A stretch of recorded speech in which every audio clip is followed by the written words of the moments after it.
The tires of a sedan hummed steadily against the pavement as he navigated the winding, rural highway. He had driven for hours, crossing endless stretches of farmland, small towns, and empty countryside. His eyes were growing heavy from exhaustion, but there was no choice but to keep going. He had a long way to go before reaching his destination, and there were no motels or rest stops in sight. It was late, well past midnight, when he reached a particularly desolate stretch of road. The moon hung low in the sky, its pale light casting long, shadowy silhouettes of trees on either side of the highway. The only sound besides the engine was the occasional rustle of wind through the dry, golden grass at the roadside. John wiped his eyes, trying to stay alert. The road stretched endlessly ahead of him, empty for miles in both directions. No other cars had passed in what felt like an eternity. He glanced at his GPS, confirming that the small town he was aiming for was still hours away. As his mind drifted, trying to keep his focus sharp, something caught his eye. At first, he thought it was just a trick of the light. But then, as he rounded a sharp bend in the road, he saw her. A figure standing by the side of the road. A woman dressed in a long, flowing white dress. Her dark hair blew wildly in the wind, and her figure seemed to shimmer in the moonlight as if she was somehow part of the night itself. Her arm was outstretched, a silent gesture that clearly indicated she was hitchhiking. John's heart rate quickened. It wasn't unusual to see hitchhikers on the road, especially in more isolated areas. But something about this woman felt different. She wasn't simply standing there. She seemed to be waiting for him. Her face was obscured by shadows, but he could tell she was looking directly at his car, unmoving, despite the unease building in his chest. John slowed down and rolled down his window. He felt a strange pull, as if some invisible force was guiding his actions, even though every instinct in his body told him to keep driving. "Need a ride," he called out, his voice tinged with hesitation. The woman didn't respond immediately, but after a long moment, she nodded slightly.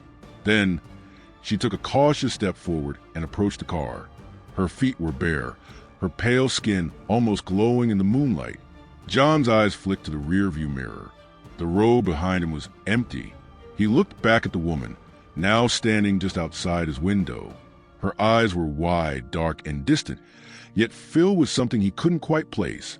Fear, desperation, or perhaps both. "Where you headed?" John asked, his voice quiet, almost nervous. "Just away," she said softly, her voice barely audible. It was a strange response, almost as though she wasn't sure herself where she wanted to go. Her eyes never left his, and she seemed to be waiting for him to make the next move. John hesitated. It was late, and the road was deserted. He had heard of similar stories before, stories of people picking up hitchhikers, only to later find out the person had disappeared, leaving nothing but a chilling memory behind. But there was something in the woman's expression that unsettled him. She seemed to be in need of help, and despite his growing unease, he couldn't bring himself to drive away. "All right," he said, unlocking the passenger side door. "Hop in." The woman nodded, then slowly opened the door and slid into the seat next to him. The moment she did, a rush of cold air filled the car, though the night was still warm. The temperature seemed to drop several degrees in an instant, and John instinctively turned on the heat, though it did little to combat the sudden chill. As she settled into the seat, John stole a glance at her. Her clothes were old, tattered, frayed edges on the sleeves and hem of her dress. It looked as though she'd been walking for a long time, yet her face showed no sign of the typical weariness one would expect from such a journey. "Thanks," she whispered, her voice barely audible over the hum of the engine. "I wasn't sure how much farther I could go." John nodded, unsure what to say. The silence that fell between them felt heavy and strange.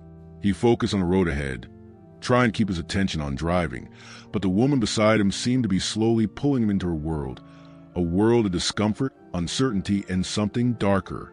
Minutes passed, and John tried to break the silence, asking her where she was from or where she was going, but she only offered vague, one-word answers or no response at all. Her gaze remained fixed on the road ahead, unblinking, almost too intense. It was as if she was staring through him, as if the woman didn't even see him. At one point, John asked if she needed anything to eat or drink, but she merely shook her head, not saying a word. There was something almost eerie about her stillness, and the more he tried to engage with her, the more he felt a creeping sense of dread settle in his chest. "Are you all right?" he asked after a few moments, his voice breaking the silence. The woman turned her head slowly toward him, her dark eyes locking onto his. "I'm just tired," she whispered, her lips barely moving. "I'm so tired." John looked away, swallowing a lump that had formed in his throat. The air felt heavy, as if the very car itself was pressing down on him. The woman was still staring at him, and for a fleeting moment, he felt as if he were being drawn into a deep, endless abyss. The road stretched on ahead, dark and empty. He glanced at the clock, 2:13 a.m. He hadn't realized how much time had passed. The journey was starting to feel like it would never end. And then, something strange happened. As John drove, he noticed that the road seemed to twist in ways that didn't make sense. The scenery around him, the trees, the landmarks, all seemed familiar yet wrong. Wasn't he supposed to have passed that old barn? That broken down fence? He shook his head, trying to focus, but the longer he drove, the more disoriented he became. It felt as if the road was shifting, pulling him deeper into something he couldn't escape. A strange thought began to gnaw at his mind. Where was she really going?